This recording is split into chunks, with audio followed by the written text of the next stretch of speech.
ఆందోళనలు రోజు రోజుకు పెరుగుతూనే ఉన్నాయి అండ్ మనమంతా కూడా చూస్తూనే ఉన్నాం. సుప్రీం లీడర్ అయతుల్లా ఖమేనీకి వ్యతిరేకంగా నిరసనలు పెరుగుతూ వస్తున్నాయి. ఈ నిరసనలు హింసాత్మకంగా సైతం మారుతున్నాయి. ఇప్పటికే 10 మంది వరకు మృతి చెందారు. అయితే ఈ ఆందోళనలు ఇరాన్ భవిష్యత్తును అసలు ఎలా మార్చిపోతున్నాయి? ఈ ఆందోళనల్లో అమెరికా జోక్యం ఉందా? ఇరాన్ ప్రజలకు అమెరికా అధ్యక్షుడు డొనాల్డ్ ట్రంప్ మద్దతు పలకడాన్ని ఎలా చూడాలి? దీని గురించి మాట్లాడతాం. సో ఎస్ సార్, ఇంతలాగా ఆందోళనలు పెరగడాన్ని ఎలా చూడాలి అంటారు? ఎండ్ ఇది అక్కడున్న ప్రభుత్వానికి ఒక ఎండ్ కార్డ్ వేసే ఒక అవకాశం ఉందనుకోవచ్చా? అక్కడ ప్రజల్లో రగులుతున్న ఫైర్ ఏదైతే ఉందో దాని గురించి మీరు ఏమంటారు సార్?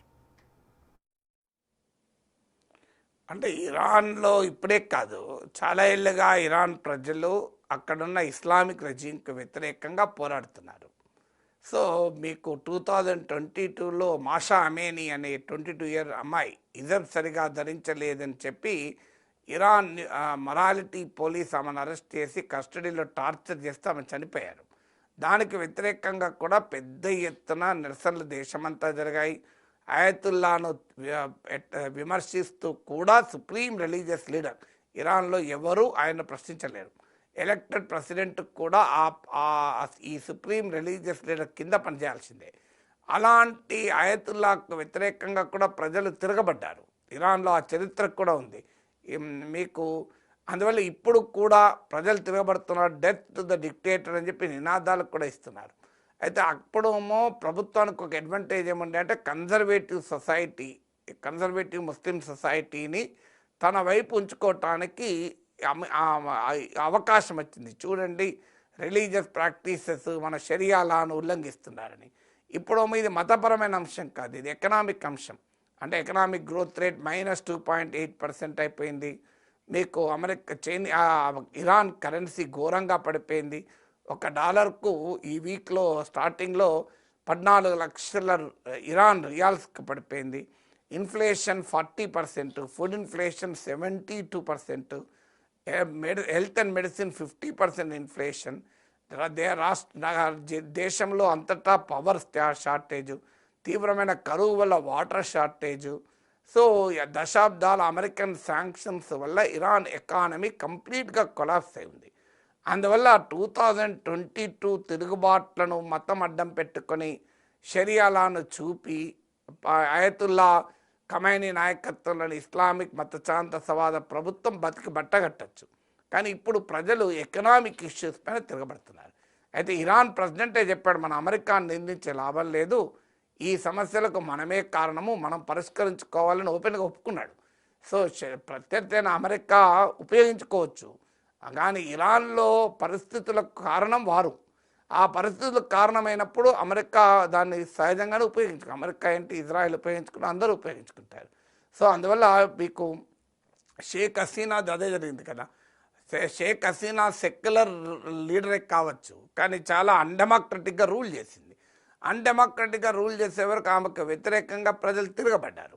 తిరుగుబాటులో అన్ని వర్గాల ప్రజలు పాల్గొన్న ఇస్లామిస్ట్ శక్తులు ఆర్గనైజ్డ్గా ఉండే వరకు జమాత్ ఇస్లామీ బంగ్లాదేశ్ లాంటి వారు బలపడ్డారు ఇవాళ. సో అందువల్ల మీకు ఇక్కడైనా ఇరాన్లోనైనా మీకు బయట వాళ్ళు ఉపయోగించుకున్న అమెరికా ఉపయోగించుకున్నారు, దానికి ఇరాన్ స్వయంకృత అపరాధం కదా. సో దానికి America war on Iran, economic war on Iran ఒక కారణం కాదని ఎవరు అనడం లేదు. సో ఇజ్రాయెల్కి మధ్య అయితే ఇప్పుడు ఇరాన్ బాగా బలహీనపడి ఉంది కనుక గ్లోబల్ సిచ్యువేషన్ కూడా ఇరాన్కు వ్యతిరేకంగా ఉంది, రీజనల్ సిచ్యువేషన్ ఇరాన్కు వ్యతిరేకంగా ఉంది. ఇరాన్ అనుకూల శక్తులు యాక్సిస్ ఆఫ్ రెసిస్టెన్స్ అంటారు, ప్రతిఘటన కూటమి. ఆ చుట్టూ ఉన్న హిజ్బుల్లా, హమాస్, హూతీలు, సిరియాలో బషర్ ప్రభుత్వం పతనము. సో ఇరాన్ ఫ్రెండ్స్ అంతా దెబ్బతిన్నారు. అందువల్ల ఇది అప్రాప్రియేట్ టైం అని అమెరికా భావించినట్టుంది. ఇతర అరబ్ దేశాలకు ఇరాన్కు కూడా పడదు. సో ఒక ఇజ్రాయెల్తోనే కాదు, ఇరాన్కు సౌదీ అరేబియాతో పడదు, ఇతర అరబ్ దేశాలతో పడదు. షియా సున్నీ కాన్ఫ్లిక్ట్ ఉంది. ఇరాన్ షియా కంట్రీ, సౌదీ అరేబియా ఇవన్నీ సున్నీ కంట్రీస్. సో అందువల్ల ఈ కాన్ఫ్లిక్ట్లన్నింటినీ అమెరికా తనకు అనుకూలంగా మలుచుకుంటుంది. At the same time sir, ఏదైతే పడిపోతున్న కరెన్సీ వాల్యూ ఉందో దానికి సంబంధించి ఎకనామిక్గా కూడా వీళ్ళు పోట్లాడుతున్నారు కాబట్టి ఎకనామిక్గా మళ్ళీ స్ట్రెంథెన్ అయ్యే ఛాన్సెస్ వాళ్ళకు ఉన్నాయి అనుకోవాలంటే వాళ్ళు ఎటువంటి డెసిషన్స్ తీసుకోవాలి, ఎంత టైం పడుతుంది, సో దాని పరంగా కూడా ఇటు వరల్డ్ వైడ్ డిస్కషన్స్ మనం చూస్తున్నాం. సో దాని గురించి మీ విశ్లేషణ ఏంటి సార్? అంటే ఎంత టైం పడుతుంది అనేది నేను లెక్కలే చెప్పలేను. కానీ మీకు అమెరికా శాంక్షన్స్ ఉన్నంత కాలం ఇరాన్ ఎక్స్ట్రీమ్లీ డిఫికల్ట్. ఎందుకంటే ఇరాన్ ఆయిల్ ట్రేడ్ పైన కంప్లీట్ ఎంబార్గో ఉంది.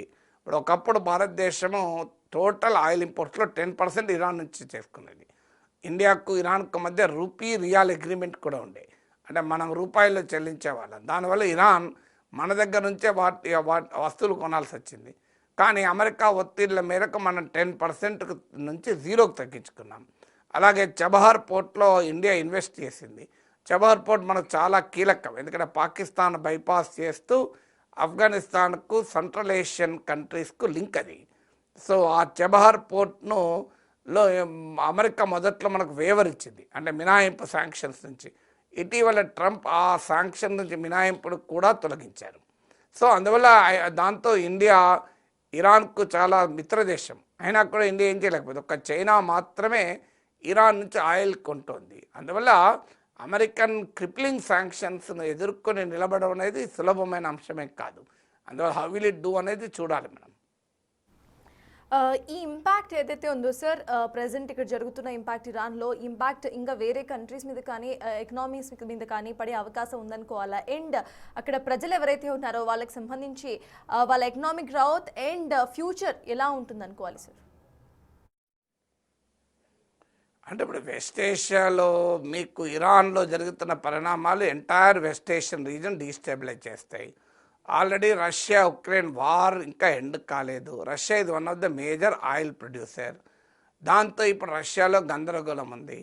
మీకు ఆల్రెడీ వెనిజులా ఇది one of the major oil producer. వెనిజులాలో అమెరికా జోక్యం చేసుకుంది, చాలా గందరగోళ పరిస్థితులు ఉన్నాయి. ఇప్పుడు ఆల్రెడీ మిడిల్ ఈస్ట్లో యమన్, సౌత్ యమన్లో సౌదీ అరేబియాకు యుఏఈకి మధ్యనే విభేదాలు మొదలయ్యాయి. సౌత్ యమన్ ఇండిపెండెంట్ కంట్రీగా ప్రకటించుకుంది. తాజాగా 2 ఏళ్లలో ట్రాన్సిషన్ పీరియడ్గా southern transition council south Yemen అనే దేశాన్ని మళ్ళీ పునరుద్ధరిస్తున్న, దీని పేరు సదరన్ అరేబియా అనే పేరు కూడా ప్రకటించారు. ఆల్రెడీ ఇజ్రాయిల్కు అరబ్ దేశాలకు మధ్య ఘర్షణలు ఉన్నాయి. అందువల్ల ఇప్పుడు ఇరాన్లో కనుక అయతుల్లా ప్రభుత్వం పడిపోతే ఆహ్వానించాల్సిందే, అదేమి గొప్ప ప్రభుత్వం అనను. కానీ అక్కడ ప్రజలు తిరగబడి ఆ ప్రభుత్వాన్ని కూలిస్తే నాకే అభ్యంతరం లేదు. కానీ అమెరికా జోక్యంతో కూలిస్తే మళ్ళీ ఏం జరుగుతుంది? తాలిబాన్లను కూల్చి 20 ఏళ్ళ తర్వాత మళ్ళీ తాలిబాన్లకే ప్రభుత్వం అప్పచెప్పి అమెరికా వెళ్ళిపోలేదా? తాలిబాన్లు ఏమైనా మారారా? తాలిబాన్లతో ఇవాళ భారతదేశం మోడీ ప్రభుత్వం కూడా సంబంధాలు పెట్టుకునే పరిస్థితి నెట్టివేయబడ్డాం. సో రేపు ఇరాన్లో కూడా ఏం జరుగుతుంది? ఖమైనీ పడిపోతే ఇంకా అంతకన్నా దుర్మార్గుడు పుట్టుకొస్తారు.